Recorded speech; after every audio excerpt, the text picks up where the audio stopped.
সৃষ্টিগুলি আল্লাহকে সিজদা দেয়, সূর্য আল্লাহকে সিজদা দেয়, চাঁদ আল্লাহকে সিজদা দেয়। নবী বলেন, সাহাবীরা তোমরা কি জানো সূর্য কোথায় যে ডুবে যায়? সাহাবীরা বলেন, আল্লাহু রাসূলু আলাম, আল্লাহ জানে এবং নবী ভালো জানে।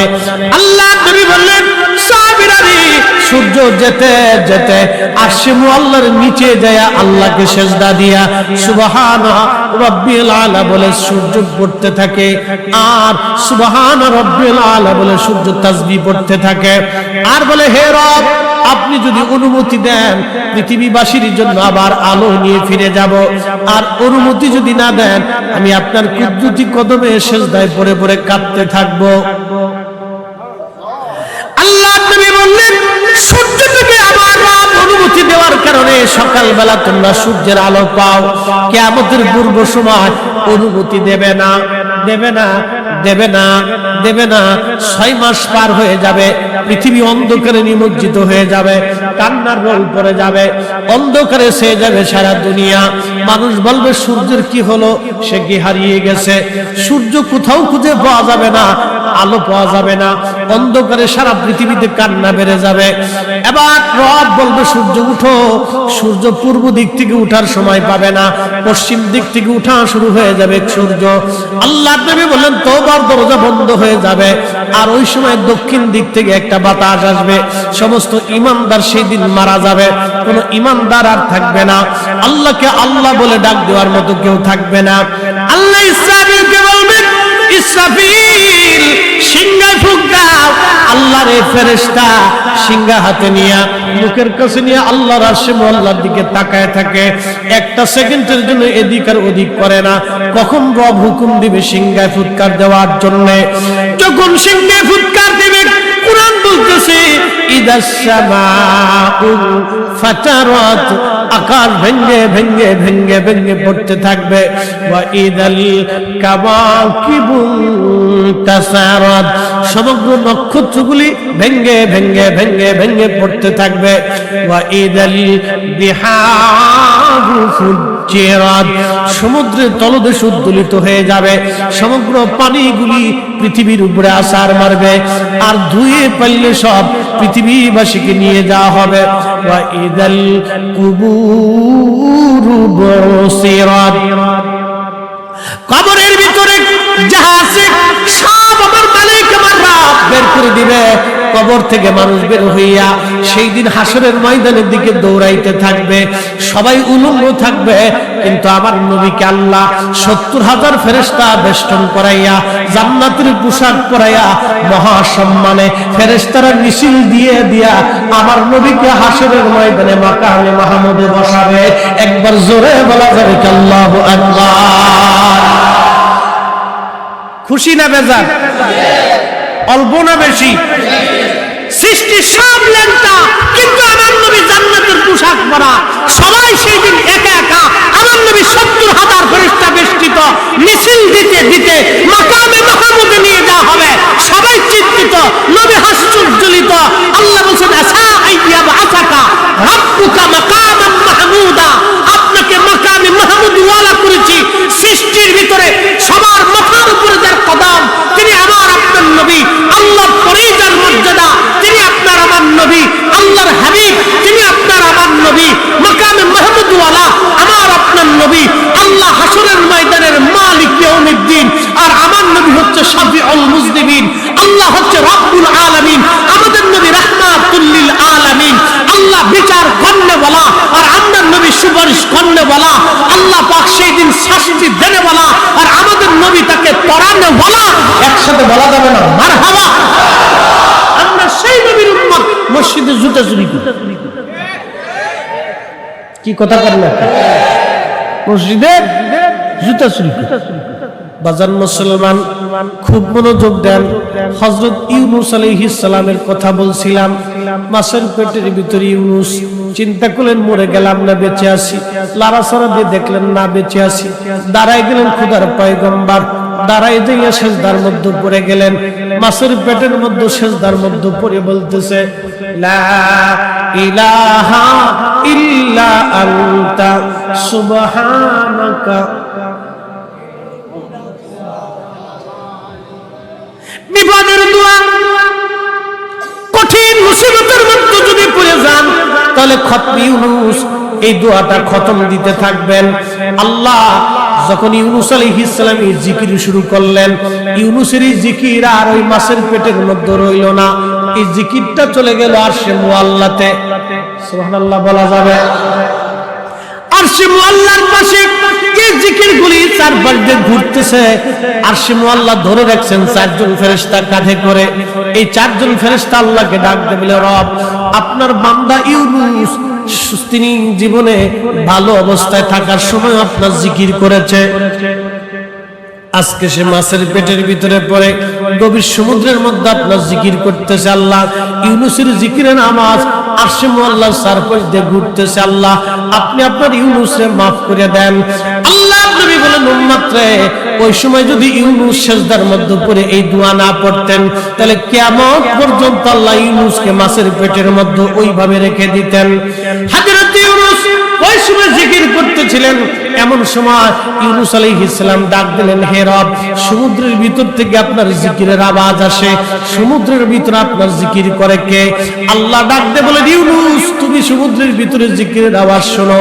সমুদ্রের পানি আমার জিকির করে, সমুদ্রের কঙ্কর আমি আল্লাহ জিকির করে, সমুদ্রের পাথর আমি আল্লাহর জিকির করে, সমুদ্রের বালুকণা আমি আল্লাহর জিকির করে, সমুদ্রের মাছ আমি আল্লাহর জিকির করে, সমুদ্রের শ্যাওলা আমি আল্লাহর জিকির করে, সমুদ্রের নিচে গাছ আমি আল্লাহর জিকির করে, সমুদ্রের নিচের পাহাড় আমি আল্লাহর জিকির করে।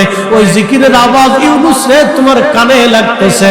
আল্লাহ আল্লাহ ডাক দেখো, ইউনুস রে সমুদ্রের ভিতরে এমন কোন প্রাণী নাই যে প্রাণী আমি আল্লাহ জিকিরে না করে। একবার জোরে বলা যাবে সুবহানাল্লাহ। ইন্নাল্লাহা ওয়া মালাইকাতাহু ইউসাল্লুনা আলান নবী।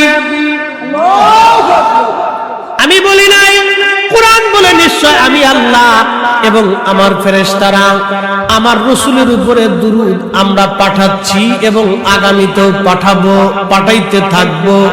এখন ফেরেশতারা তো দুরূদ পড়ে, আমরা দুরূদ পড়ি, কিন্তু আল্লাহ তো দুরূদ পড়ে না।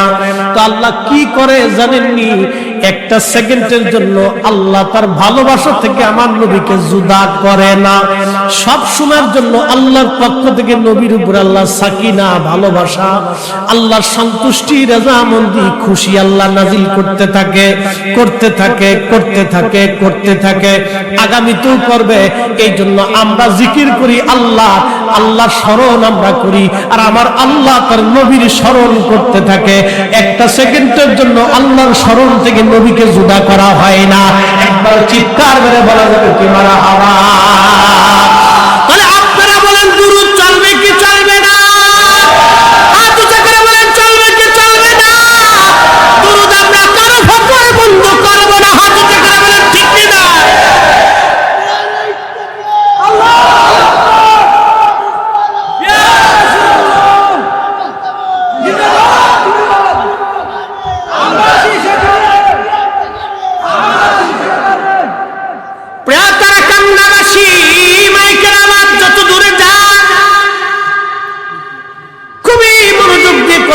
শুনে যাবেন রাসূল কারীমের দরবারে, আল্লাহর নবীর দরবারে।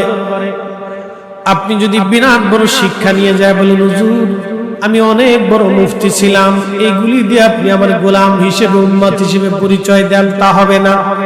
কোরআন বলতেছে ইন্না আকরামাকুম ইনদাল্লাহি আতকাকুম, নিশ্চয় তিনি আল্লাহর কাছে সম্মানিত। চেয়ারম্যান বলে আল্লাহ তাকে দাম দিবে না, মেম্বার বলে আল্লাহ দাম দিবে না, প্রধানমন্ত্রী দেখে আল্লাহ দাম দিবে না, রাষ্ট্রপতি দিয়ে আল্লাহ দাম দিবে না, অক্সফোর্ড ইউনিভার্সিটির চ্যান্সেলর দিয়ে আল্লাহ দাম দিবে না, কবি সাহিত্যিক দিয়ে আল্লাহ দাম দিবে না। আল্লাহর কাছে একটা দাম, কার অন্তরে তাকওয়া বেশি হবে। রিকশাওয়ালাও হতে পারে, দিনমজুর হতে পারে, ঠেলাগাড়িওয়ালাও হতে পারে, মুসিও হতে পারে, মেথরও হতে পারে, আদা পাগল হতে পারে। আল্লাহর দপ্তরে তার যদি তাকওয়া বেশি থাকে, অন্তরে যদি খোদার ভয় থাকে, তার দাম আল্লাহর দরবারে বেশি। কানা ল্যাংড়া বুবা হতে পারে, সে যেই হোক না কেন আল্লাহর দরবারে তার দাম বেশি। কথা বলেন ঠিক কিনা? এক বাক্য শেষ। ইন্নামা ইয়াখশাল্লাহা মিন ইবাদিহিল উলামা।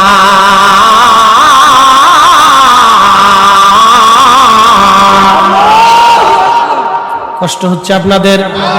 কিছু সময় কি বসা যাবে? ওয়াজ বেশি সময় করি নাই, কেবল 40 মিনিট চলতেছে। সরাসরি ডাইরেক্ট অ্যাকশনে ওয়াজ চলে গেছি। আরো 40 মিনিট সময় কি আমার দেওয়া যাবে না?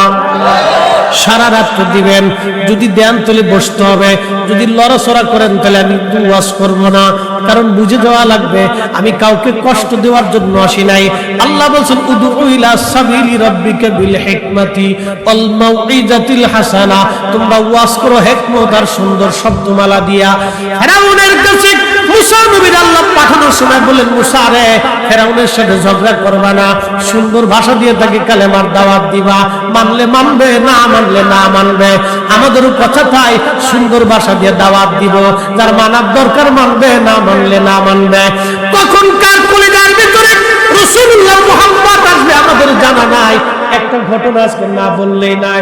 ও যুবকরা আজকে শুনে যান, ফিলিস্তিনের জন্য আজকে যারা লড়াই করতেছে, ওরা হামাসের মুসলমান ভাজন, তাদের কলিজার সন্তান হারিয়ে ফেলতেছে। তারপরেও তারা মা বলতেছে, আমার সন্তান যদি আরো থাকতো তাহলে আরো কয়টা সন্তান শহীদ হলে আমি মা খুশি হয়ে যাইতাম। তাহলে এই মা আর আমাদের দেশের মা কত তফাৎ। এই মা বলতেছে, আমার যদি আরো সন্তান থাকতো তাহলে আমার সন্তান আরো শহীদ হলে আমি আরো খুশি হইতাম। আর আমরা দেশের বেটিরা মেকআপই ছাড়তে পারে না। মেকআপ মারতে মারতে, আড়া মারতে মারতে জীবন শেষ করে ফেলেছে। এও নারী, সেও নারী, এও মুসলমান, সেও মুসলমান। মেকআপ নষ্ট হবে দেখে আমার দেশের নারী ওযু করে না। কি কথা কোন না? মেকআপ নষ্ট হবে দেখে আমার দেশের নারী ওযু করে না, নামাজ পড়ে না। মূল আলোচনার দিকে ফিরে যায়। ও মুসলমান, ফিলিস্তিনের কথা বলছিলাম যে কখন কার অন্তরে নবীর মোহাব্বত আসে আমরা জানি না। যুবক, আজকে একটা ঘটনা শোনাই। ভারতের একজন লেখক, তিনি বই লেখলেন। বইটার নাম হলো রঙ্গিলা রসুল। রঙ্গিলা রসুল লেখে এই বইয়ের মধ্যে তিনি লেখলেন, মুহাম্মদ অধিক বিয়ে করেছিলেন তার কাম পিপাসা, নিজের যৌনতা, এইগুলি পিপাসা মিটানোর জন্য তিনি অধিক বিয়ে করেছিলেন। এজন্য বইয়ের নাম দিছে রঙ্গিলা রসুল। আচ্ছা বলেন, নবীর মহান চরিত্র নিয়ে যারা বাজে কথা বলে, আমাদের আর বুঝার বাকি নাই ওদের জন্ম আতারে পাতারে ঝড় জঙ্গলে হোটেলে মোটেলেই হইছে। বলেন ঠিক কিনা? সন্দেহ আছে? আছে, আছে। কোরআন বলতেছে ওরা যারা ওদের জন্য ভেজাল আছে। ইয়া হে রাসূল ওয়া ইন্নাকা লাআলা খুলুকিন আযীম, আপনি মহান চরিত্রের আধার। না এই চরিত্র কখনো ছিল, না কখনো হবে, না কোনো মা আপনার মতো চরিত্রবান সন্তান জন্ম দিবে। রাসূলের মতো কোনো সন্তান কখনো জন্ম কোনো মা দিতে পেরেছে? দিতে পারবে? এক বাক্যে শেষ।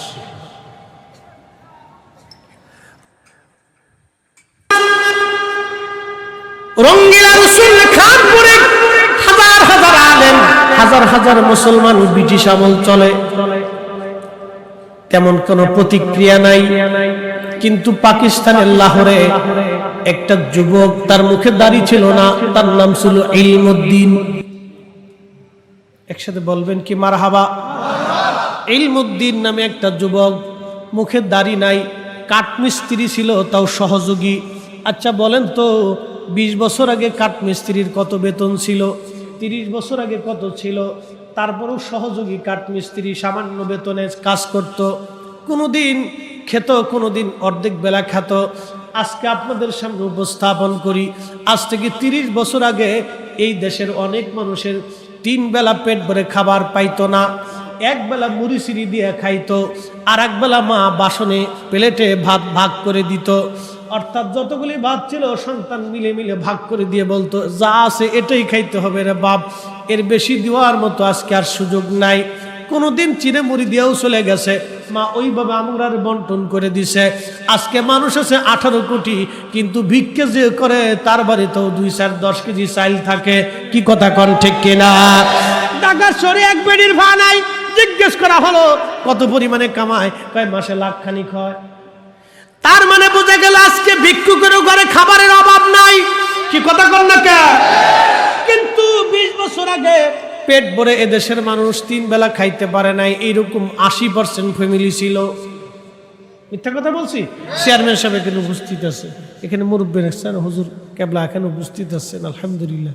অনেক উলামা ইকরাম আপনারাও আছেন, মুরব্বীরা আছেন, বয়স্ক মানুষ আছেন। আমি সত্য একটা বাস্তবতা থেকে উপস্থাপন করতেছি বাপ। এই জন্য মানুষের অহংকার করার কিছু নাই, গর্ব করার কিছু নাই। যিনি দেন তিনি আল্লাহ, যিনি নিয়ে যান তিনি আল্লাহ। আল্লাহ দিছে, আবার আল্লাহ নিয়ে চলে যাবে। এই বাংলাদেশ আল্লাহ এখন খাবার রিজিক দিছে, আবার দেখা যাবে 2-4-5 বছর পরে অভাব দিয়ে, অনটন দিয়ে আল্লাহ একবারে ক্লান্ত করে দিতে পারে। কথা বলে ঠিক কিনা? সবসময় সুখে দুঃখে শুকর হবে কার? আল্লাহ। হযরত ইলমুদ্দিনের কথা বলতেছি। ইলমুদ্দিন তিনি কোন রকম বেতন পাওয়ার পরে একটা ছুরি কিনলেন। ইলমুদ্দিনের চিন্তা হলো রঙ্গিলা রসুল লেখে আমার নবীর ইজ্জতের সে আঘাত করছে, হয় ও বাঁচবে না হয় আমি বাঁচবো, হয় ও মরবে না হয় আমি মরবো। এই কথা বলার পরে তখন ব্রিটিশ আমল চলতেছে, বর্ডার টর্ডার এত কিছু ছিল না। পাকিস্তানের লাহোর থেকে রওনা দিয়ে সে ভারতে আসছে। রঙ্গিলা রসুলের লেখকরে সে হত্যা করলো। হত্যা করার পরে পুলিশ তার অ্যারেস্ট করলো, নিয়ে চলে গেল।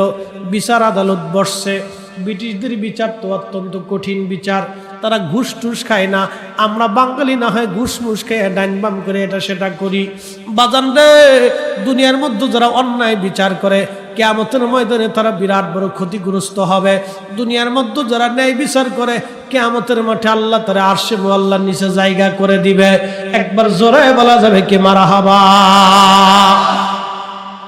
খুব মনোযোগ দিয়ে শুনিয়া যান। হযরত ইলমুদ্দিন বিচারের কাঠগড়ায় ব্রিটিশ বিচারক থেকে জিজ্ঞেস করলো, ইলমুদ্দিন তুমি কি হত্যা করছো? বলে হ্যাঁ। কেন হত্যা করছো? বলে আমার রসুলের নামে ফায়সা কথাগুলো একটা বই লেখছে রঙ্গিলা রসুল, আমি সহ্য করতে পারি না, হয় মরবে না হয় আমি মরব, এই জন্য আমি তাকে হত্যা করে ফেলছি। তখন বিচারক রায় দিয়ে দিবে। আদালত বলতেছে, উকিল যারা আছে তারা তো আবার বলতেছে বিচারক অপেক্ষা করেন। আমার যিনি মক্কেল তিনি আবেগের বশে কাজ করেছেন, তাকে একটু সময় দেন, বয়স অল্প, যুবক মানুষ, আমরা তার সঙ্গে কথা বলি, আজকে রায় দিবেন না, আর একটু সময় তাকে দেয়া হোক। সময় দেয়া হলো। এবার উকিল মহোদয় তিনি ইলমুদ্দিনের কাছে যা বলেন, ইলমুদ্দিন তুমি শুধু একটা কথা বলবা, তোমাকে ফাঁসির কাষ্ঠ থেকে আমি ছুটাই নিয়ে আসব। ইলমুদ্দিন বলেন কি বলতে হবে বলেন? বলে বলতে হবে তুমি শুধু বলবা আমি আবেগতাড়িত হয়ে করে ফেলছি, আমার ব্রেন তখন ঠিক ছিল না, আমি কাজ ঠিক করতে পারি নাই, আমি তখন অসুস্থ ছিলাম, আমি আদালতের কাছে ক্ষমা চাই। শুধু এই কথাটা বলবা, তোমাকে ফাঁসি থেকে মুক্ত করে নিয়ে আসব, জেল যাবত যাই হোক না কেন তোমাকে ফাঁসির থেকে খালাস করে নিয়ে আসব।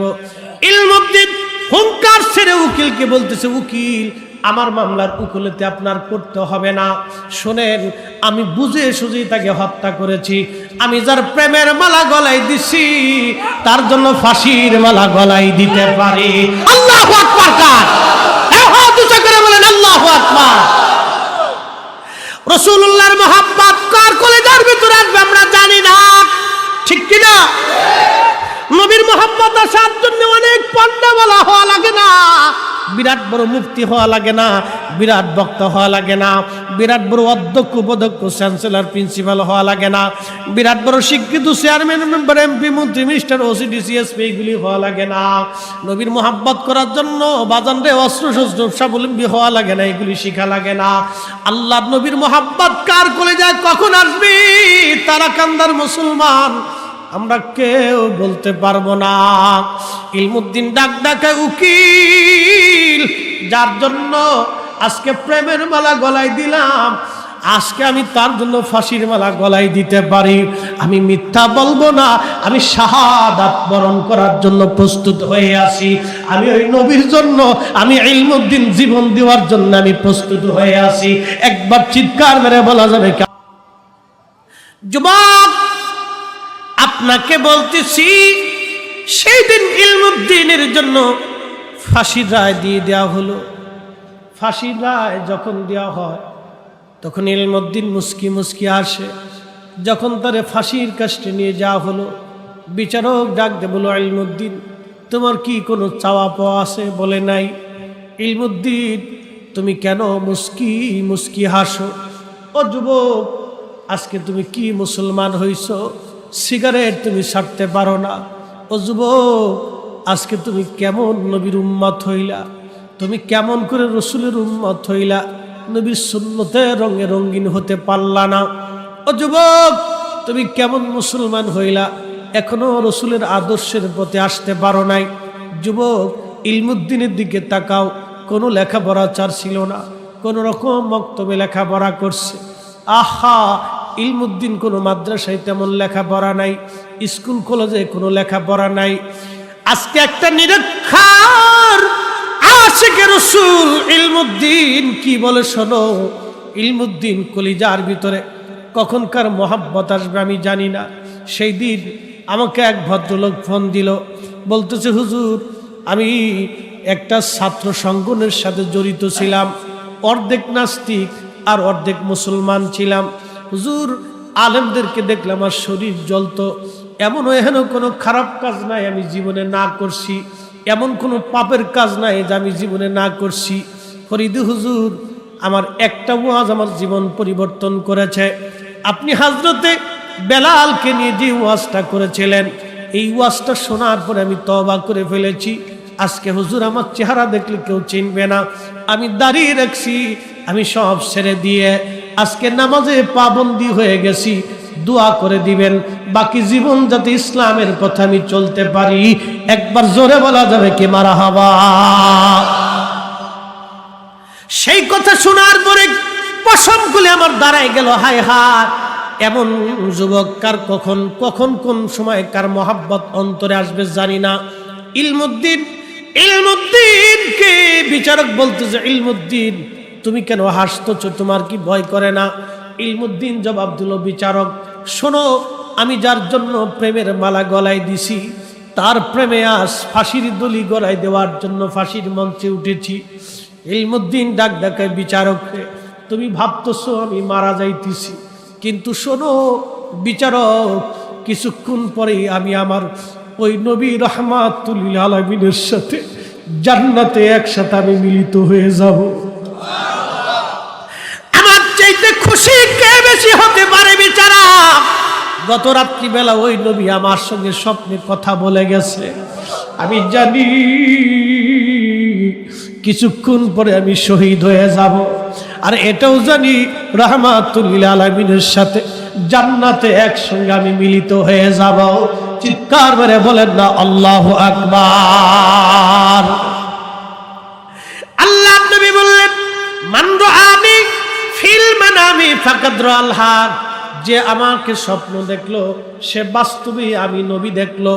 যে আমি নবীকে স্বপ্ন দেখলো সে বাস্তবে আমি নবী দেখলো।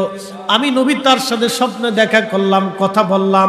এবার আপনারা বলেন, নবী যদি আসে, 1450 বছর ধরে রসুল আসতেছে, নবী দেখা করতেছে, নবী দেখা দিতেছে, কি কথা বলেন ঠিক কিনা?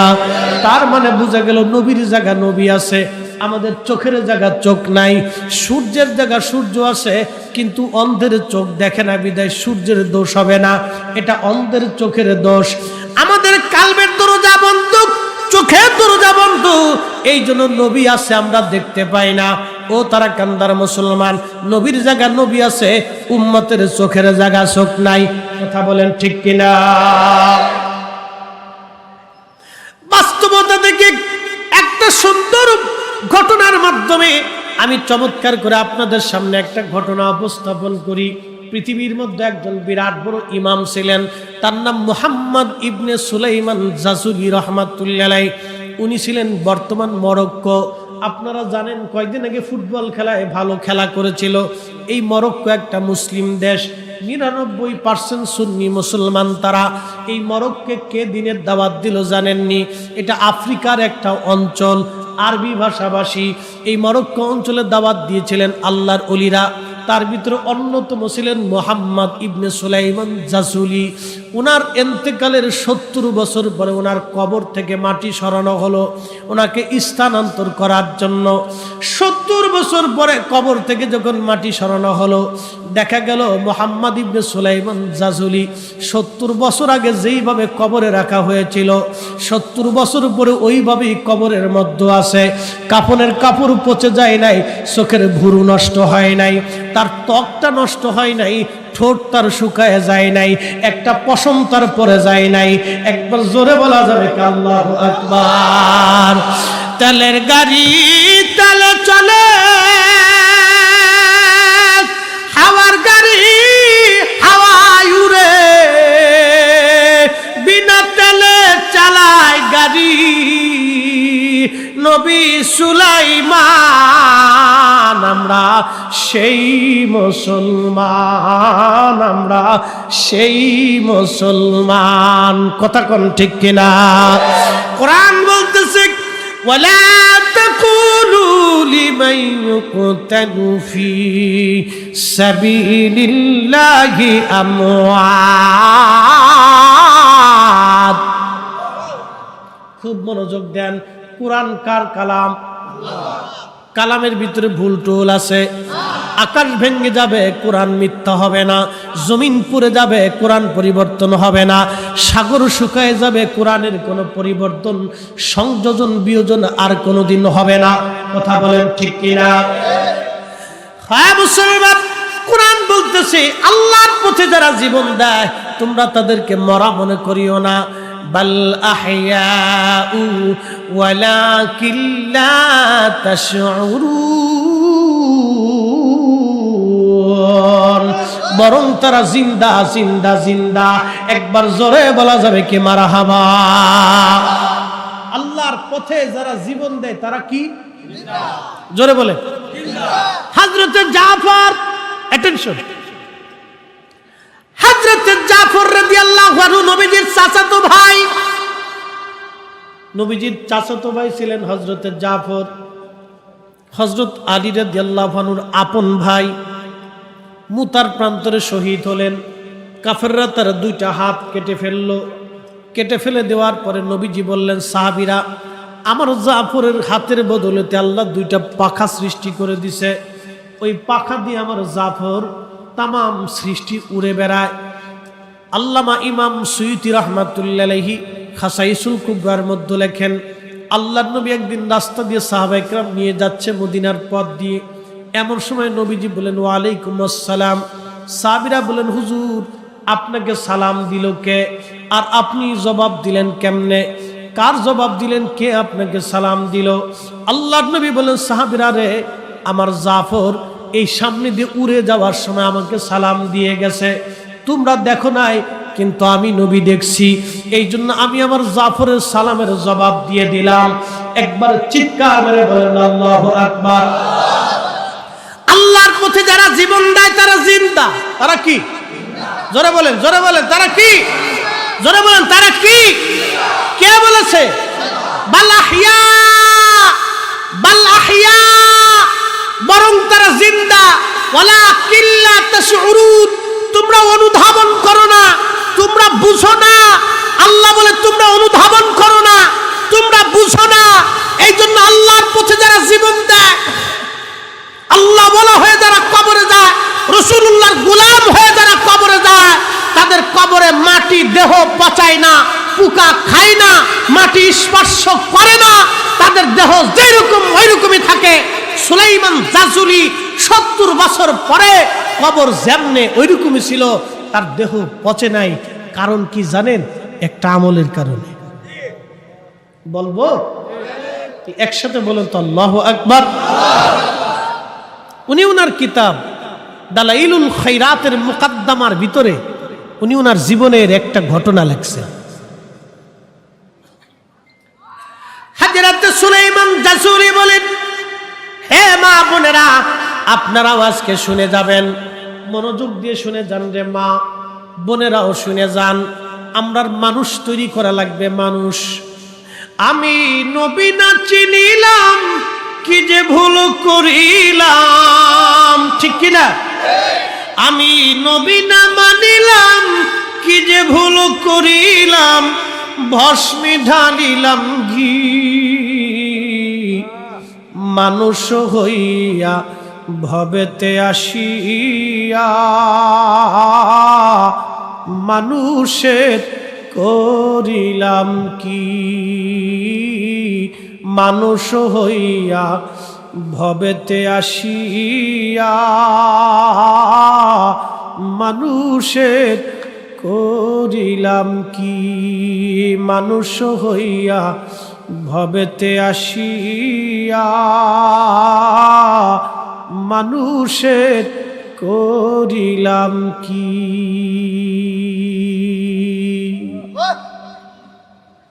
সুলাইমান জাসরি বলেন, কালেমার দাওয়াত দেওয়ার জন্য আমি মরক্কোর বারবার নামক এলাকায় গেলাম।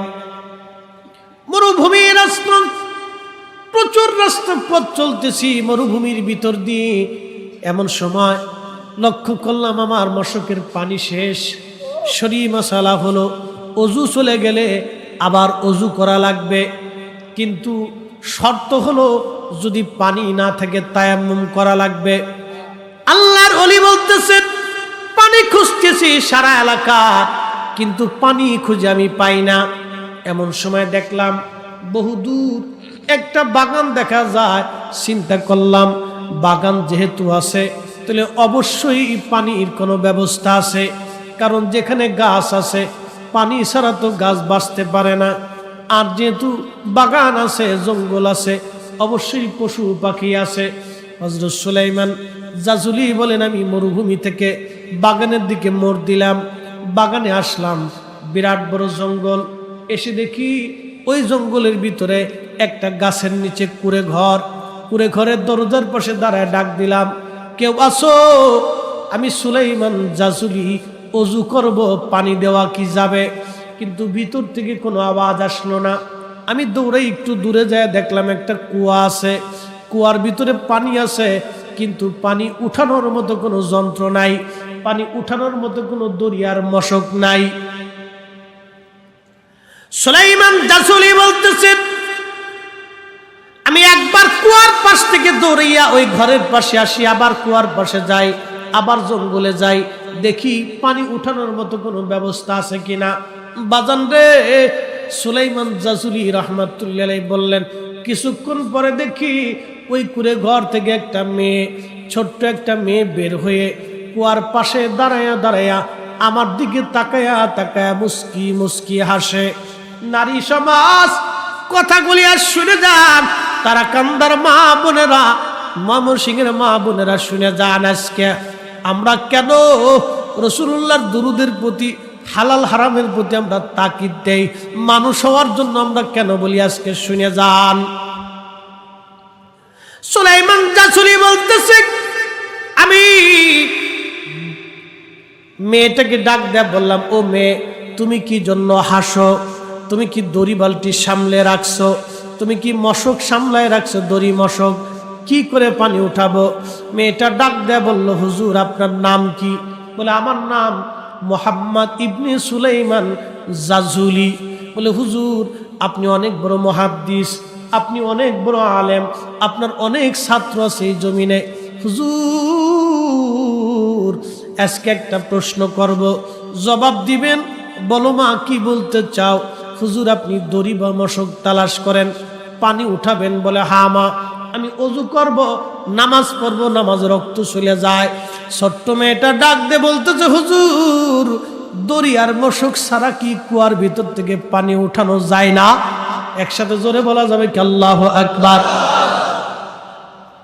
হযরত সুলাইমান জাসুলি রাহমাতুল্লাহ আলাইহি তিনি বলতেছেন, আমি মেয়েটাকে বললাম, মারে তুমি কি দড়ি বালতি মশক কি সামলায় রাখছো? মেয়েটা বলে, না হুজুর। আপনার পরিচয় কি দয়া করে বলবেন? তখন মেয়েটা বলতেছিল, সুলাইমান জাসুলি বলল, হ্যাঁ বাবা, মা আমার নাম মুহাম্মদ ইবনে সুলাইমান জাজুলি। বলে মা, মেয়েটা বলতেছে হুজুর আপনি কি একটা প্রশ্ন করি জবাব দিবেন, বলো দড়ি মশক ছাড়া কি কুয়ার নিচ থেকে পানি উঠানো যায় না? বলে হ্যাঁ। না মা, কি করে সম্ভব?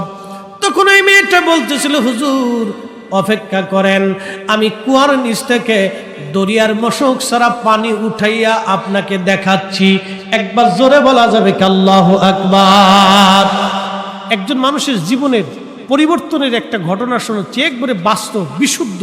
উনি ওনার কিতাবের মুকাদ্দামার ভিতরে ওনার জীবন পরিবর্তনের ঘটনাটা উনি লেখছেন যে ওই মেয়েটা একটা পাথর এনে কুয়ার পাশে দাঁড়াইয়া, ছোট্ট মেয়ে পাথরের উপর দাঁড়াইয়া কুয়ার ভিতরে মুখ দিয়া কি যেন পড়ে আর কুয়ার মধ্যে থুতু মারে, কি যেন পড়ে আর থুতু মারে। সুলাইমান জাজুরি বলতেছেন কিছুক্ষণ পরে দেখলাম পানি উঠে উঠে উঠে উঠে একেবারে কুয়া ভরে গেল। না হলো না, আরো জোরে বলেন আল্লাহু আকবার। এখানে হাজি কারা আছেন একটু হাত উঁচা করেন তো। হাজি হাজি যারা হজে গেছেন হাত উঁচা করেন, যারা গেছেন হজে হজে অথবা মক্কা মদিনায় চাকরি করছেন তারাও হাত উঁচা করেন। মক্কা মদিনায় যারা গেছেন, ওমরা গেছেন, হজে গেছেন, আচ্ছা হাত নামান। আপনারা বদরে গেছেন না? বদরে ওই যুদ্ধক্ষেত্রে দেখার জন্য অনেকেই জিয়ারা করতে গেছেন, যদি মুআল্লিম ভালো হয় তো আপনাদেরকে ঘুরে ঘুরে দেখাইছে। এই বদরে যাওয়ার সময় একটা কুয়া আছে, বীরে রুহা বীরে শেফা। এই বীরে রুহা বীরে শেফা, এই কুয়ার এখানে 70 জন নবী এই কুয়ার পানি পান করছে। একসাথে বলবেন না মারহাবা? কতজন নবী? 70 জন নবী। তো এই কুয়ার পানি শুকাই গেল। বদরের যুদ্ধে বিজয় নিয়ে সাহাবা ইকরাম আসতেছে, আসার সময় ওইখানে গেলেন, ওখানে একটা মসজিদ আছে, ওই মসজিদে 70 জন নবী নামাজ পড়ছে। এখনো সেই ছোট মসজিদ সরকার এটারে সিমসাম করে রাখছে। তো ওখানে যায় অনেকে নামাজও পড়ে, নফল নামাজ পড়ে, শুকরানা আর কি। তো ওইখানে এই সাহাবা ইকরাম এসে তাবু গাড়লেন। তাবু গাড়ার পরে সাহাবা ইকরাম বলেন ইয়া রাসূলুল্লাহ, বীরের শেফাতে কোনো পানি নেই। আল্লাহর নবী বীরের শেফার কাছে গেলেন। যাওয়ার পরে রাসূল করিম সাল্লাল্লাহু আলাইহি ওয়াসাল্লাম থুতু মোবারক বীরের শেফার মধ্যে নিক্ষেপ করলেন। নবী থুতু পাওয়ার পরে বীরের শেফা চালু হয়ে গেল। 1450 বছর ধরে আজকে লক্ষ লক্ষ কোটি কোটি মানুষ পানি নিল, কিন্তু পানি শেষ হলো না। ওই পানি আর অন্য কুয়ার পানি এক পানি না, ওই পানির শেফা, ওই পানি পান করলে মানুষের রোগ ভালো হয়ে যায়। একসাথে জোরে বলবেন আল্লাহু আকবার। না হয় না, আরো জোরে বলেন, আরো জোরে বলেন। তিনি আমাদের নবী, উনার থুতুর কারণে পানি বরকতওয়ালা হয়ে যায়, পানি শেফাওয়ালা হয়ে যায়, পানির ভিতরে বরকত আসে, কুয়া জিন্দা হয়ে যায়। ওই নবীর দুরূদ ও সালামে আমাদের কলব জিন্দা হবে, আমাদের হৃদয় জিন্দা হবে। কথা বলেন ঠিক না বেঠিক? হযরত সুলাইমান জাসুরি বলতেছে আমি দেখলাম কুয়ার ভিতর থেকে পানি উঠে উঠে কুয়া ভরে গেল। আমি আশ্চর্য হলাম। মেয়েটা দৌড়ায় ঘরের মধ্যে চলে গেল। আমি ওই পানি দিয়ে ওযু করলাম, নামাজ পড়লাম। নামাজ পড়ার পরে আমি খুব চিন্তায়, সারা জীবনের এত মুহাদ্দিসগিরি আমি করলাম, এত হাদিস আমি পড়াইলাম, এত ছাত্র আমার হলো, কিন্তু এই নিয়ামত তো আমি হাসিল করতে পারি নাই। কি করা যায়? দৌড়াইয়া ওই মেয়েটার ঘরের দরজার পাশে টুকা লাগাইলেন। ও মা, দরজা খোলো রে মা, দরজা খোলো। ও নারী সমাজ, আজকে আপনারা শুনে যান, আমাদের দেশের মেয়েরা বেপর্দা হয়ে যায়, বেহায়া হয়ে যায়, রাস্তাঘাটে বেপর্দায় চলে। মেয়ের উন্না থাকে পিছে, মেয়ে থাকে সামনে সামনে। ও নারী, সৌন্দর্য বাড়ানোর জন্য তুমি কত মেকআপ করলা, কত সুন্দর পোশাক পরলা, কিন্তু সৌন্দর্য হবে না। মেয়েদের সৌন্দর্য দুই জায়গা, 1 নম্বরে পর্দা, 2 নম্বরে নামাজ। যেই নারী পর্দা করে, নামাজ পড়ে, ওই মেয়েকে আল্লাহ নুরানি চেহারাওয়ালা বানায় দেয়। একবার জোরে বলা যাবে কি মারহাবা? চ্যালেঞ্জ 6 মাস দিয়ে গেলাম নারী সমাজকে, 6 মাসের জন্য দিয়ে গেলাম। 1 নম্বরে সালাত, 2 নম্বরে ওযু, পর্দা। পর্দা 1 নম্বরে পর্দা, 2 নম্বরে নামাজ। এই 2টা জিনিস দিয়ে গেলাম। কোন নারী যদি নিয়মিত 6 মাস এই কাজ করে, তার চেহারা অটোমেটিক সুন্দর হবে, একটু মেকআপ করা লাগবে না। আম্মাজান সারা হাওয়া আলাইহিস সালামের পরে আম্মাজান সারার মতো এত সুন্দর নারী কোনো মা জন্ম দিতে পারে নাই। আল্লাহ এত সুন্দর করে তার তৈরি করেছিলেন, জীবনে কোনোদিন মেকআপ করে নাই। হযরত ইব্রাহিম খলিলুল্লাহর তিনি স্ত্রী ছিলেন। আম্মাজান সারাকে মিশরের ফেরাউন ধরে নিয়ে গেল তার সাথে ব্যভিচার করার জন্য, আম্মাজান সারাকে হরণ করার জন্য, তার ইজ্জত লুণ্ঠন করার জন্য। আম্মাজান সারা 2 রাকাত নামাজ পড়ে আল্লাহকে বলতেছেন, হে রব, আমি আপনার বান্দি, আপনি আপনার খলিলের সাথে আমাকে বিয়ে দিয়েছেন। আল্লাহ, এই দুনিয়াতে আপনার খলিলের স্ত্রী আমি ছাড়া আর কেউ নাই। আল্লাহ, জীবনে কোনো পুরুষ আমার শরীর স্পর্শ করে নাই বেগানা। হে রব, আমি আমার নিজেকে পবিত্র রেখেছিলাম, শুধুই আপনার খলিলের জন্য আমার শরীরকে নির্বাচন করেছি। আল্লাহ, এই ফেরাউন থেকে আপনি আমার নাজাত দেন। ফেরাউন যখন হাত দিতে গেছে তখন ফেরাউনের সমস্ত শরীর আল্লাহ অবশ করে দিচ্ছে। না হইল না, আরেকটু জোরে বলবেন, আরো জোরে।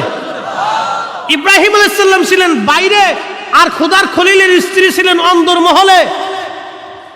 আল্লাহ ইব্রাহিমের চোখের দরজা খুলে দিলেন, কালবের দরজা খুলে দিলেন। আজকে যারা বলেন যে নবী দেখে না, আমি বলবো আপনার চোখ কানা হয়ে গেছে।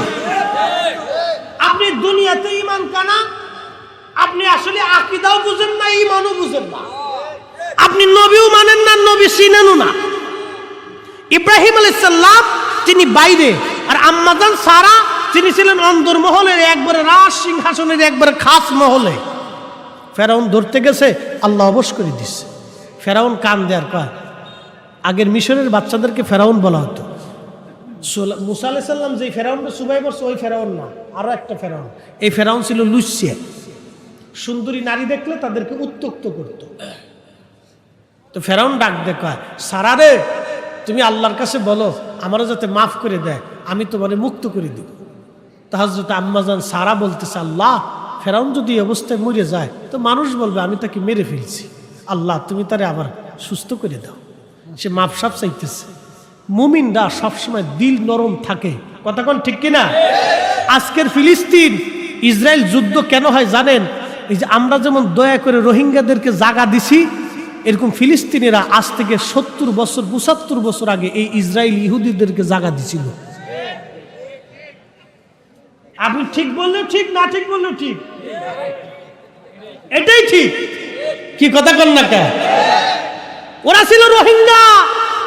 কি ছিল? ওই ইহুদিরা ছিল রোহিঙ্গা। হিটলার 60 লাখ ইহুদি মারছে। 60 লাখ মারার পরে কটারে বাঁচাই রেখে কইছিল, দুনিয়াত কটা ইহুদি বাঁচাই তুই গেলাম পরে বুঝবি। আজকে হিটলারের কথা ঠিক হয়েছে, ওরা সারা দুনিয়া অশান্তি বাঁধাইছে, সারা পৃথিবী নিয়ে। ইউক্রেন যুদ্ধ, ইউক্রেন রাশিয়ার যুদ্ধ ইহুদিদের কারণে। এসব এই শয়তানি, ওরা সারা দুনিয়া শয়তানি করে বেড়ে, ওরা সারা দুনিয়াতে শয়তানি করে। এর ইতিহাস আবার টান দিলে রাত চলে যাবে, এদিকে যাব না, খুব মনোযোগ দেন। ওরা খাইতে পারতো না, ফিলিস্তিনের জায়গা দিল, ওরা কই যাবো, এত কটা ইহুদি থাকুক না। থাকতে দেওয়ার পরে ইহুদিদেরকে ব্রিটিশরা অস্ত্র দিল, টাকা দিল, খাদ্য দিল, চিকিৎসা দিল, বাসস্থান দিল, কোটি কোটি ডলার বুড়ি বুড়ি দিয়ে, শিক্ষা অশিক্ষিত এদের শিক্ষা টিক্ষা দিয়ে, অস্ত্র শস্ত্র দিয়ে, ট্রেনিং দিওয়াইয়া এরপরে ইসরায়েল একটা রাষ্ট্র গঠন করলো। ইসরায়েল কোনো দেশ ছিল না, এটা ফিলিস্তিন মুসলমানদের জমিন, এটা বাইতুল আকসা, এটা আমাদের জমিন। আগেও মুসলমান, এখনো মুসলমান, আগামীতেও মুসলমান। যুদ্ধ হবে, জিহাদ হবে, ফিলিস্তিনটা স্বাধীন হবে বাইতুল আকসার জন্য। আমরা প্রত্যেকটা বাঙালি মুসলমান নিজেদের জীবন দেওয়ার জন্য প্রস্তুত আছি। হাত উঁচা করে বলেন ঠিক কিনা?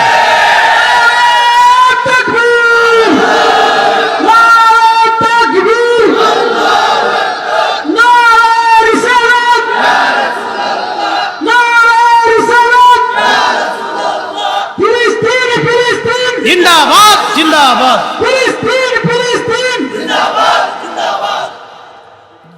ইসরায়েলের 2 গালে হয় না, ইসরায়েলের 2 গালে, জালিমদের 2 গালে।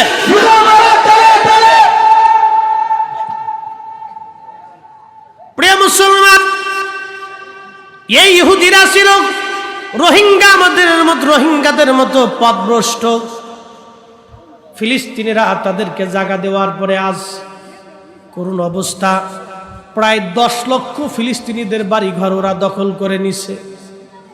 ওরা কেমন করে অত্যাচার করে জানেননি? রাত্রিবেলা ঘুমিয়েছেন আপনি, সকাল 10টার সময় নোটিশ আসছে এই বাড়ি ঘর তুমি ছেড়ে দাও, যদি ছেড়ে না দাও তাহলে ধরে নিয়ে যাওয়া হবে। যদি কেউ প্রতিবাদ করত ধরে নিয়ে যাইতো, তাকে জেল জরিমানা দেয়া, কোনো বিচার সালিশ নাই, ওইভাবে তাকে ওই অবস্থায় জেলখানায় ধরে রাখতো, অত্যাচার করত, নির্যাতন করত। এইভাবে 10 লক্ষ ফিলিস্তিনের বাড়িঘর ওরা দখল করেছে। তার মানে ওরা দখলদার, ওরা জালিম। কথা কোন ঠিক কিনা? ওরা দখলদার, ওরা জালিম। তারা কান্দার মুসলমান। খুব মনোযোগ দেয়া যায়, আপনারা শুনে যান। হকের উপরে থাকাটাও এটা আমাদের জন্য ঈমান, সত্যের উপরে প্রতিষ্ঠিত থাকাটাও আমাদের জন্য ঈমান। বাজান, দুনিয়ার থেকে আজ আসি, কাল এই মাটির নিচেই ঘর হয়ে যাবে। একদিন মাটির ভিতরে হবে ঘরে, মন আমার কেন বান্ধ দালান ঘর, মন আমার কেন বান্ধ দালান ঘর। কথা বলেন ঠিক কিনা? বাজান, আজকে বলে দিয়ে যায়, আজকে আপনি মারা যাবেন। মারা যাওয়ার পরে কালকে সন্ধ্যা লাগার আগে আপনাকে কবরস্থ করা হবে।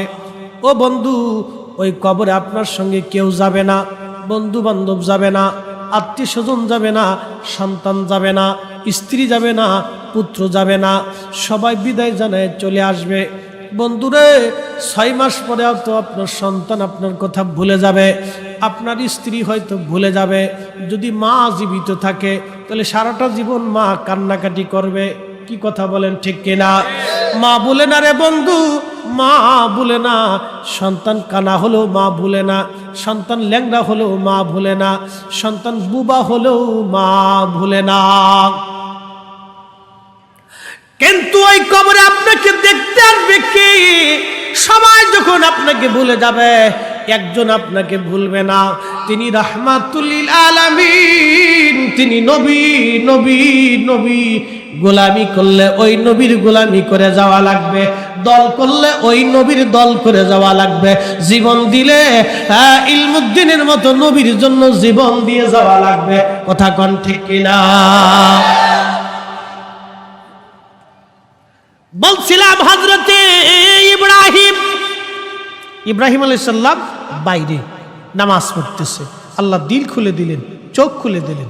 আম্মাজন সারা ভিতরে, ফেরাউন হাত দিছে, ধরতে গেছে, আল্লাহ অবশ করে দিলেন। আম্মাজন সারা বলে, রব তুমি যদি এখন মেরে ফেলাও তো মানুষ বলবে আমি তাকে মেরে ফেলছি, আল্লাহ তুমি হায়াত দিয়ে দাও, কাকুতি মিনতি করতেছে, জিন্দা বানাও। আবার সুস্থ করছে। আমাদের অঞ্চলে একটা প্রবাদ ছিল, এক বক্তা মাঝে মধ্যে ওয়াজ করতো, আগারে খাসি দেগার পাড়া তোলালো, তবু পাড়ার ভব খাসলাত না গেল। কথা বুঝছেন না? আগারে পাড়া দেগার খাসি তোলালো, তবু পাড়ার ভব খাসলাত না গেল। পাড়া চিনছেন নি আপনারা? আচ্ছা, পাড়ার শরীরে খুব আতরের গন্ধ কয়। হ্যাঁ, কি গন্ধ! ওরা যতই সাবান সুডা শ্যাম্পু যাই দেন, ও গন্ধ ওর শরীর থেকে যায় না। তো মনোযোগ দেন, এই পাড়ারে আপনি যতই তুলান, তো আগে যে ওই যে পাড়ার যে একটা বব খাসলা চরিত্র, অকামের চরিত্র, এই চরিত্র আর কোনোদিন যায় না। ও খালি ববো করে বেড়ায়, ববো করে বেড়ায়, ববো করে বেড়ায়। এই জন্য কবি লেখছেন, আগার পাড়া দেগার খাসি তোলালো, তবু পাড়ার বব খাসলাত না গেল। তো বদ চরিত্র চরিত্রবান সহজে হয় না। যদি কেউ বলেন যে চরিত্র চেঞ্জ হয়েছে, তাহলে খুব হিসাব কিতাব করে বুঝতে হইব, কারণ জ্বালা আছে। তো ফেরাউনে করছে কি, ভালো হয়ে যাওয়ার পরে আবার আম্মাজান সারার দিকে হাত বাড়াইছে। বুঝতে পারছেন? আবার আল্লাহ অবশ করে দিচ্ছে। এবার শুধু অবশ হয় নাই, মির্গি রোগের মতো ছটফট ছটফট করতেছে। বলবেন আল্লাহু আকবার। আল্লাহ আছে না জোরে কোন আল্লাহ আছে? আল্লাহর ক্ষমতা কি আগের মতোই আছে? হ্যাঁ, আগের মতোই আছে। ও ফিলিস্তিনরা যতই পারাপারি করুক, ওই ইসরায়েলরা ফিলিস্তিন দখল করার জন্য, আল্লাহর কসম করে বলি, মুসলমানদের ভিতরে সুলতান গাজী সালাউদ্দিন আইয়ুবীর জন্ম হয়ে যাবে, নুরউদ্দিন জঙ্গির জন্ম হবে, শাহজালালের জন্ম হবে, শাহপরানের জন্ম হবে, খাজা আজমিরের জন্ম হবে, মুজাদ্দিদ আল ফিসানির জন্ম হবে। এক এক সময় এক একজনকে আল্লাহ পাঠাই দিয়া মুসলমানদের জমিন আল্লাহ দখল করাবে। কথা বলেন ঠিক না বেটা? ওরা যতই চেষ্টা করুক কাজ হবে না বাপ। তবে কিছু সময় মুসলমানদের রক্ত ঝরবে, অনেক রক্ত ঝরবে। অ্যাটেনশন তো হাত দিছে, আবার অবশ্যই ছটফট করে ফেরাউন কয়, সারা রে তুমি আবার আল্লাহর কাছে বলো, আমি ওয়াদা করলাম তোমার ক্ষতি করব না, বালা হয়ে যাবো।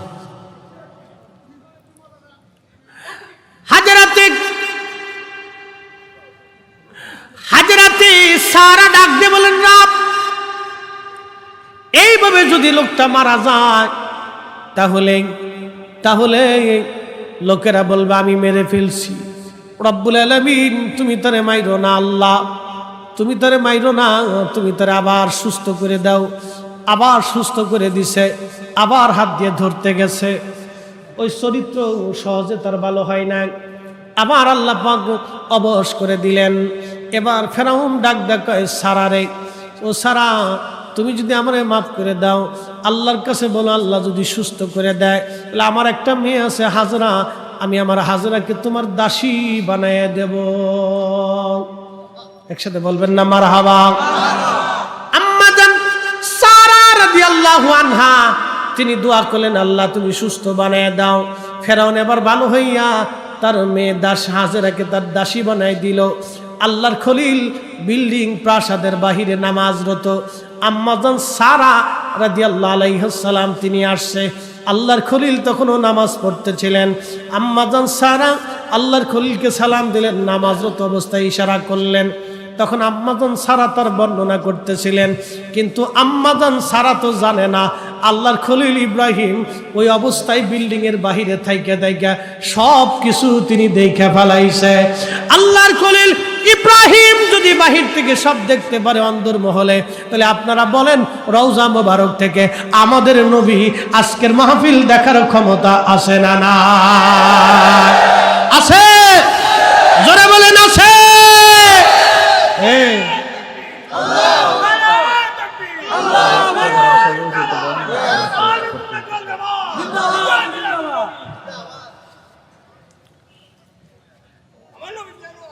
কবর হাসরের ওয়াজ কর্তৃপক্ষ বলছেন কবর হাসরের ওয়াজ করার জন্য। মানে কবর হাসরের ওয়াজ তো এটা আগে বলা উচিত ছিল, মরার সময় কইলে তৈব না, আরো 1 ঘন্টা কইব, সারা রাত কম অসুবিধা। এই জন্য তো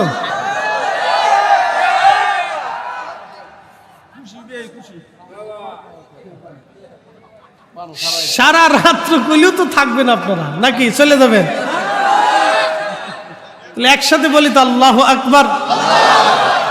না কইছে কবর হাসর, কবর হাসের ওয়াজ তো অনেক বড় লম্বা, আমি বেশি বলবো না, মুক্তাসার একটু বলে দিয়ে যাবো ইনশাআল্লাহ। একটু বলার দরকার, কারণ মানুষের কবর হাসর তো ভুলে গেছে অনেকের মনে। এই উঠবেন না, কেউ যদি উঠেন তাহলে আমি ওয়াজ বন্ধ করে দেব। অনেকে ভয় পাইতেছে, হুজুর মানে আজকে ছাড়বেন না। না ভয় নাই, ভয় নাই, বসেন বসেন, ভয় নাই। আল্লাহু আকবার ওয়ালিল্লাহিল হামদু বিসমিল্লাহির রাহমানির রাহিম।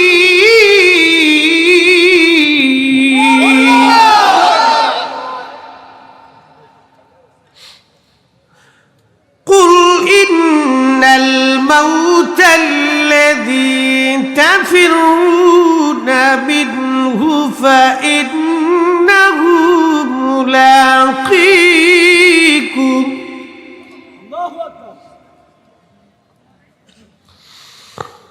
ثم تردون إلى عالم الغيب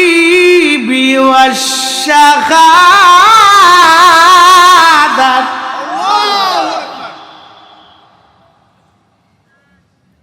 আল্লাহ বলেন হুজুর কুল আপনি বলে দেন ইন্নাল মাউতাল্লাযী তাফিরুনা মিনহু, আমার বান্দা মরণ থেকে যতই পালাক না কেন পালানোর কোনো সুযোগ নাই।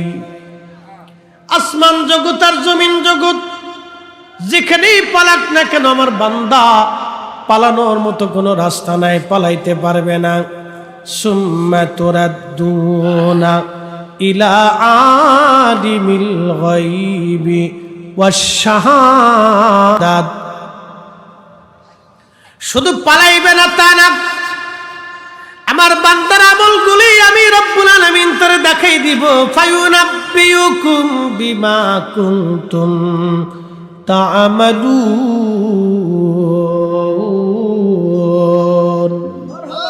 জিন্দেগি তোর যাইরে ফাঁকি দিয়া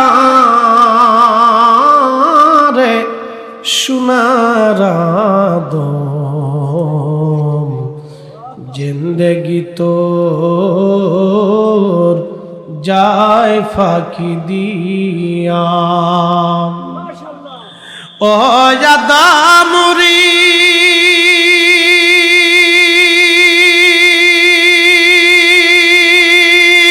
পাক ধরিয়া গেছে দাড়ি, দন্তবাসে গুটা চারি, সমন জারি গিয়াছে করিয়ারে সোনার আদম, জিন্দেগি তোর যায় ফাঁকি দিয়া। জিন্দেগি তোর যায় রে ফাঁকি দিয়া রে সোনার আদম, জিন্দেগি তোর যায় ফাঁকি দিয়া। তারা কান্দার মুসলমান, কবর হাসর বড় কঠিন জায়গা, বিরাট বড় কঠিন। হাসরের মাঠ কত বিরাট হবে তার একটা ছোট্ট বর্ণনা আমি আপনাদের সামনে তুলে ধরি, মনোযোগ দেন। বর্তমান পৃথিবীতে মানুষ আছে 800 কোটি। কত কোটি? 800 কোটি মানুষ। এই 800 কোটি মানুষ সারা পৃথিবীর মধ্যে 800 কোটি 800 কোটি মানুষ কিয়ামত পর্যন্ত, আদম শফিউল্লাহ থেকে কিয়ামত পর্যন্ত যত মানুষ তত মানুষ হাসরের মাঠে দাঁড়াবে। আল্লাহর জমিনের মধ্যে যত ফেরেশতা আছে সব ফেরেশতারা হাসরের মাঠে দাঁড়ায় যাবে। কত ফেরেশতা দাঁড়াবে জানেননি? আল্লাহ তা ফেরেশতা কত বড় বড় ফেরেশতা। জিব্রাইল একজন ফেরেশতা, তার 600 পাখা আছে। একটা পাখা দিয়ে একটা বাড়ি দিলে দুনিয়ার থেকে আসমানে যাইতে 1 সেকেন্ড সময় লাগে না। একবার জোরে বলা যাবে কি সুবহানাল্লাহ? বাকি 599 পাখা ব্যবহার করা লাগে না। এত বিরাট বড় ফেরেশতা আল্লাহর সামনে দাঁড়াবে সেই দিন স্ব-আকৃতিতে, নিজের আকৃতিতে দাঁড়াবে, কোনো মানুষের আকৃতি না, স্ব-আকৃতি। 600 পাখা সহ বিরাট আকৃতি। জিব্রাইল, আজরাইল, মিকাইল, ইসরাফিল, মালেক যত ফেরেশতা আছে নিজেদের আকৃতিতে কিয়ামতের মাঠে দাঁড়াবে। তাহলে সেই মাঠটা কত বড় হবে? আল্লাহু আকবার। তো জিব্রাইল কত বড়? পৃথিবীর সব পানি যদি জিব্রাইল আলাইহিস সালামের মাথায় ছাড়েন, পৃথিবীতে সমুদ্র আছে 7টা। এই জমিনের নিচে যেই জমিন আছে সেখানেও সমুদ্র আছে, সেই জমিনের নিচে আরো যত জমিন আছে সেখানেও সমুদ্র আছে, আসমান জগতেও সমুদ্র আছে। সমগ্র পানি যদি জিব্রাইল আলাইহিস সালামের মাথার উপরে ছেড়ে দেন, পানি পড়ে পড়ে পড়ে পড়ে পায়ের গোড়ালি যাওয়ার আগ পর্যন্ত সব পানি শেষ হয়ে যাবে, কিন্তু পানি গোড়ালির পরে আর যাবে না। একবার চিৎকার মেরে বলা যাবে আল্লাহু আকবার। এত বিরাট বড় জিব্রাইল আর মিকাইল আর ইসরাফিল স্ব আকৃতি হাসরের মাঠে দাঁড়াবে। হায় হায় হায়, মাঠ কত বড় হবে, সমস্ত জিন জাতি সেই মাঠে দাঁড়াবে, তাহলে মাঠ কত বড় হবে, সমস্ত পশু পাখিরা হাসরের মাঠে দাঁড়ায় যাবে। বলো হুজুর পশু পাখি দিয়ে আল্লাহ কি করবে? একটা গরু আর একটা গরুর বিরুদ্ধে হাসরে মামলা করবে। আল্লাহ দক্ষিণ পাড়ার গরু আমার এসে গুতাইছিল, গুতা দিছিল, আল্লাহ আমি তার এই বিচার চাই। আল্লাহ বলবেন তোমারে যেইভাবে গুতা দিছিল তুমি সেইভাবে তার একটা গুতা দিয়ে দাও, তোমার যে কয়টা গুতা দিছিল তুমি সেই কয়টা গুতা ওইভাবে দিয়ে দাও। কিয়ামতের মাঠে ওইভাবে পশু পাখিদের বিচার করা হবে, কিন্তু মানুষেরও বিচার করা হবে। যারা জাহান্নামী হবে তারা সেই দিন আফসোস করে বলবে আল্লাহ পশু পাখিদের বিচার হয়ে যাওয়ার পরে তারা মাটি হয়ে গেল। পশু পাখিদের কোনো জান্নাত জাহান্নাম নাই, শুধু কয়েকটা প্রাণী আর বস্তু জান্নাতে যাবে। এক নম্বরে সেই পাখি যেটা হুদহুদ সুলাইমান আলাইহিস সালামের গুপ্তচর ছিল, আর একটা সেই কুত্তা আসহাবে কাহাবের সঙ্গী যে কুত্তাটা 7 জন অলিকে ভালোবেসে কিতমির কুকুর জান্নাতে চলে গেল। অতএব আমরা যারা অলিদেরকে ভালোবাসি অলিদের সাথে আমাদের জান্নাত নসিব হয়ে যাবে। কথা কোন ঠিক কিনা? কষ্ট হচ্ছে আপনাদের? চলে যাবেন? মুতের বিয়ারে অনেকে ধরে ফেলেছে, অনেকে ভয় পেয়েছে হুজুর মানে আজকে ছাড়বেন না। না ভয় নাই, ওয়াজ প্রায় 2 ঘন্টা হয়ে গেছে। মারহাবা কর, 2 ঘন্টা। মানুষ তো আসলে হয়েছে কি এখনকার মানুষ দুর্বল। আগে আমি জানতাম যে ময়মনসিংহ, নেত্রকোনা, আপনার জামালপুর, শেরপুর এই অঞ্চলের মানুষ রাত 10টার পরে হারিকেন ধরে আস্তে আস্তে আইসে সারা রাত বসে বসে ওয়াজ শুনত। এর আওয়াজ ছিল, এখন আর সেটা আগের মতো নাই। এই জন্য আমি ওদেরকে বলছিলাম যে তোমরা আমরা তাড়াতাড়ি 10টার ভিতরে উঠাও, যদি 10টা থেকে 10:30টার ভিতরে আমার দিতে পারো তাহলে কিছু মানুষকে আমি ওয়াজ শোনাইতে পারবো। নাহলে 12টার পরে মানুষ চলে যাওয়ার জন্য ধাক্কা দেবে, এটা ঠেকায় রাখা যায় না। কারণ কালকে সকালবেলা 10টায় যার অফিস আছে তারে 1000 টাকা দিলে সে বসে থাকবে না, কারণ অফিসে তার টাইম মতো পৌঁছাই।